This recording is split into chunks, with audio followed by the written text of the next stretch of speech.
Durante os anos de 1936 e 1939, a Espanha se viu em uma intensa instabilidade política, econômica e social. O período denominado de Guerra Civil Espanhola foi marcado pelo governo do tirano Francisco Franco e pela morte de mais de 500 mil pessoas. A novela que vocês ouvirão a seguir é uma adaptação do conto O Muro, escrito por Jean-Paul Sartre, e que retrata as últimas horas de 3 prisioneiros de guerra destinados ao muro de fuzilamento. O Muro. Nos jogaram numa grande sala branca e os meus olhos começaram a piscar porque a luz irritava. Tinha 2 prisioneiros comigo, loiros e de crânios arredondados. Imaginei que fossem franceses. O menor, de nervoso, ele ficava puxando as calças a todo momento. Há 24 horas estávamos tremendo de frio. O que nos servia de cela era um porão de hospital, frio, terrivelmente frio, por causa das correntes de ar.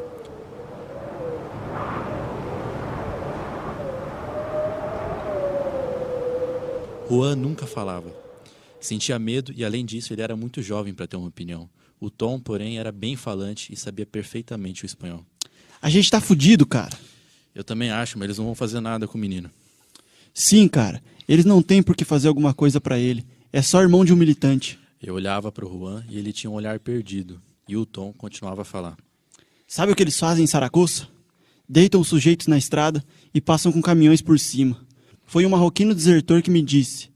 Dizem que fazem isso para economizar munição. Mas não economizam gasolina, né? Pensei comigo, puta que pariu, ele não devia ter falado aquilo. Tom pensava nas balas de fuzil ou nas pontas das baionetas em que breve iam penetrar naquela massa de carne macia como uma bola de manteiga. Essa ideia não me faria o mesmo efeito se ele fosse magro. Aí, pelas 8 horas da noite, um oficial entrou com 2 falangistas e tinha uma folha de papel na mão. Como se chamam os 3? Olha, esse aí é o Steinbuck, Ibieta e Mirbal. Steinbuck. Ah, aqui está. Você foi condenado à morte. Será fuzilado amanhã de manhã. E os outros 2 também. Não é possível. Eu não. Qual é o seu nome? Juan Mirbal. Então, Juan Mirbal, o seu nome tá aqui. Você foi condenado. Eu não fiz nada. Olha, é o seguinte. Daqui a pouco vai vir um médico belga. Ele tem autorização pra passar a noite com vocês. Cara, o que eu tava falando? Tamo fudido. Eles foram safados em executar o moleque. Eu disse aquilo para ser justo, embora eu não gostasse do rapazinho. Ele tinha uma fisionomia muito delicada e o medo e o sofrimento haviam desfigurado seus traços. 3 dias antes era uma criança, mas agora tinha um ar de um velho. Nunca mais seria um jovem, mesmo que lhe dessem liberdade. O menino estava cinzento, seu rosto, suas mãos. Tom, que tinha uma boa alma, foi abraçá-lo, mas Juan recusou rapidamente. Deixa o piar, você tá vendo que ele vai começar a chorar daqui a pouco. Tom obedeceu a contragosto. Gostaria de consolar o menino. Aquilo o manteria ocupado, não dando tempo de pensar em si próprio. Mas a coisa me aborrecia. Eu nunca tinha pensado na morte por falta de ocasião, mas agora o momento tinha chegado e não havia outra coisa senão pensar nela. A porta abriu-se e 2 soldados entraram mostrando o médico belga que ficaria com a gente. De repente, Juan falou. O senhor é o médico? Sou. A gente sofre muito tempo? Sofrer? Quando? Ah, não, isso acaba logo. Parecia consolar um cliente. Mas me disseram que era preciso de 2 cargas. Às vezes.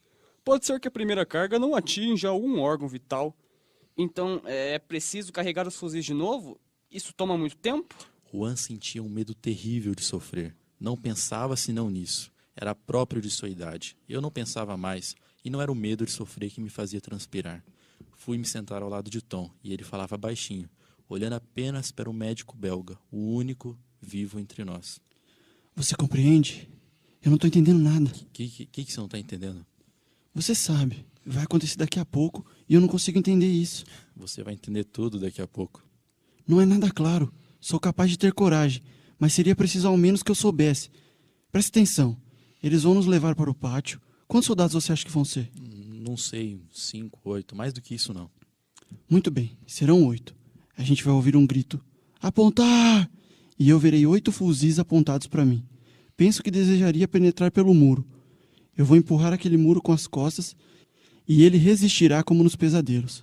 Cara, eu posso imaginar tudo isso. Ah, se você soubesse como posso imaginar. Cara, eu também imagino. Você sabia que eles miram nos olhos e na boca para desfigurar o nosso rosto? Eu já estou sentindo os ferimentos. Há 1 hora que eu estou com dores na cabeça e no pescoço. Não são dores verdadeiras. Isso que é pior. São dores que eu vou sentir amanhã. E depois? É como num pesadelo. A gente quer pensar em alguma coisa e temos o tempo todo a impressão de que afinal a gente vai compreender. Mas não. A coisa desliza, escapa, cai. Eu me digo, não vai ter mais nada depois? Mas é isso que eu não consigo entender. Tem vezes que eu chego perto de decifrar e depois me escapa. Recomeço a pensar nas dores, nas balas, nas detonações. Eu sou materialista, cara. Eu te juro. Não tô ficando louco. Eu vejo o meu cadáver. E isso não é difícil, mas sou eu que o vejo, com os meus olhos. Seria preciso que eu chegasse a pensar. E pensar que não verei mais nada, que não ouvirei mais nada, e que o mundo continuará para os outros. A gente não é feito para pensar sobre isso, Pablo. Sabe, já me aconteceu de ficar 1 noite acordado esperando alguma coisa. Mas essa coisa que espera não é nada parecido com isto. Isso vai pegar a gente de surpresa, cara. A gente nem vai ter tempo de se preparar. Puta que pariu, cala a boca, cara. Ele não respondeu mais. E eu não gostava nada daquilo. Mas parece que todos os irlandeses são assim mesmo. Tinha uma impressão de que ele cheirava a urina. No fundo, eu não tinha simpatia por Tom e não via por que, sob o pretexto de que íamos morrer juntos, eu teria a obrigação de aturá-lo. Com certos sujeitos isso seria diferente. Com o meu amigo Ramon Gris, por exemplo. Mas entre Tom e Juan, eu me sentia só. Aliás, eu preferia que fosse assim. Com Ramon, talvez eu ficaria comovido.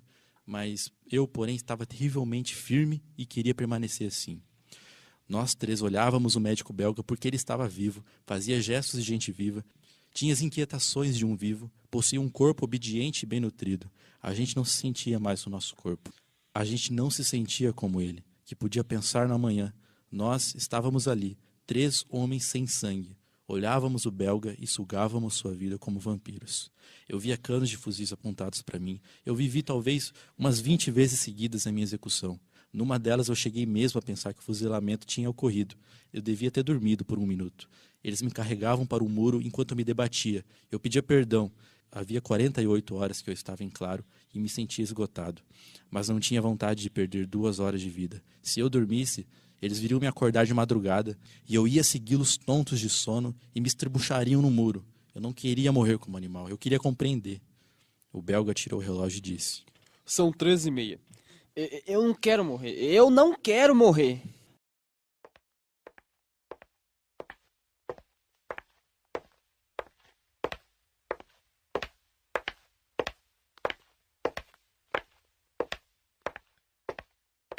Tá ouvindo esses passos? Tô. O que é que eles querem? É madrugada agora. Não pode atirar no escuro. O som para e o dia amanhece. Começaram já, eles vão fazer isso no pátio de trás. Quero um cigarro.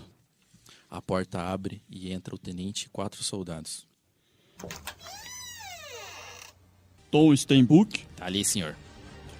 Juan Mirbal. Tá ali encostado na esteira, senhor. Levantem-se e sigam-me. Ó, vai ter que carregar aquele moleque ali, ó. E não é o primeiro que a gente encontra nessa situação. Lá fora a gente vai dar um jeito nele. Vamos embora. Tom saiu escoltado por 2 soldados.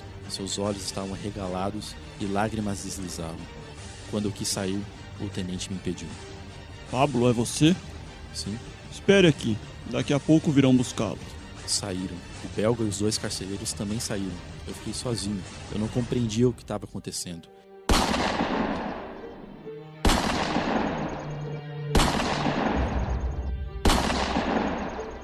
Ouvi as salvas de tiros a intervalos quase irregulares. A cada uma delas eu me estremecia. Tinha vontade de urrar e de arrancar os meus cabelos, mas cerrava os dentes e afundava as mãos no bolso porque eu queria continuar firme. Ao fim de 1 hora vieram me buscar. 2 oficiais fumavam sentados em poltronas com papéis sobre os joelhos. Você se chama Pablo Ibieta? Sim, Onde está Ramon Gris? não sei. A sua vida contra dele. Ficará livre se disser onde ele está, entendeu? Eu não sei onde está Gris. Eu pensava que ele estava em Madrid. Você tem 1/4 de hora para refletir. Levem ele e tragam de volta daqui 15 minutos. Se continuar a recusar, será fuzilado imediatamente. Eles sabiam o que faziam. Eu passara a noite à espera. Depois disso, tinham me feito esperar 1 hora no porão, enquanto fuzilavam Tom e Juan, e agora fechavam-me na rouparia. Com certeza tinham preparado aquele golpe na véspera. Sabiam que os nervos se gastam e pensavam que iam me dominar assim. Naturalmente, eu sabia onde estava o Gris. Ele se escondeu na casa dos seus primos, a 4 quilômetros da cidade. Mas eu sabia que ele era muito mais útil do que eu na causa da Espanha. Entretanto, eu estava ali. Podia salvar a pele entregando o meu amigo e eu me recusava a fazê-lo. Eu achava tudo aquilo muito cômico, era pura obstinação. Vieram me buscar e reconduziram meus oficiais. Pois bem, refletiu? Eu sei onde ele está. Em um túmulo ou na cabana dos coveiros. Mas eu falei aquilo só para fazer eles de trouxa. Eu queria vê-los levantar-se, apertar seus cinturões e dar ordem para os seus soldados. Vamos, Pedro. Vá pedir 15 homens ao Tenente Lopes. Se disse a verdade, só tem uma palavra. Mas se mentiu, vai pagar caro. E de quando em quando eu sorria, porque eu imaginava a cara que eles iam fazer. Eu me sentia embrutecido e malicioso. Eu imaginava eles levantando as lápides, abrindo, uma por uma, a porta dos túmulos. Eu me sentia o herói, esses graves falangistas com seus bigodes e esses homens uniformizados correndo entre os túmulos. Tudo era de um cômico irresistível. Meia hora depois, o oficial voltou. Pensei que ele ia me fuzilar. Levem ele para o pátio grande, com os outros. No fim das operações militares, um tribunal regular decidirá a sua sorte. Como assim? Não vão me fuzilar mais? Por enquanto não. Depois não é mais comigo. Mas por quê? Pela noitinha, jogaram no pátio uma dezena de novos prisioneiros. Eu reconheci Garcia, o padeiro que me disse. Maldito Felizardo! Não pensei mais que ia ver você com vida. Eles me condenaram à morte, depois mudaram de ideia. Eu não tô entendendo. Pois é, me pegaram há 2 horas. Por quê? Não sei. Eles prenderam todos os que não pensam como eles. E pegaram o Ramon. E aí eu comecei a tremer. Quando? Esta manhã. Ele fez besteira. Deixou o primo terça porque eles tinham contado. Não faltaria quem quisesse escondê-lo. Mas ele não queria comprometer ninguém. Ia me esconder na casa do Pablo, disse ele. Mas como ele foi preso, vou me esconder no cemitério. No cemitério? Sim, foi uma besteira. Naturalmente, essa manhã eles foram até lá, tinha que acontecer. Encontram ele na cabana dos coveiros, ele atirou e o bateram. O quê? No cemitério? Então tudo se pôs a girar e me surpreendi deitado por terra. Eu ria tão forte que as lágrimas me vieram aos olhos.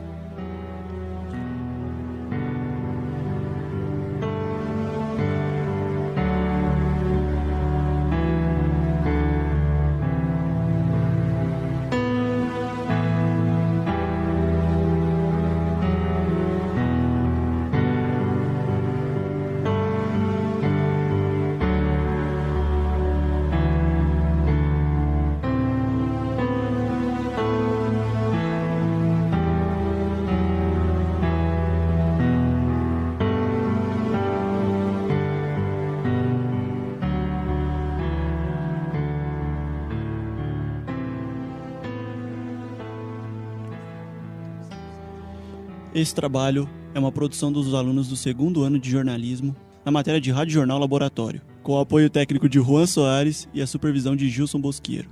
Roteiro, apresentação e edição de Douglas Moretti, Igor Dores e Carlitos Marinho.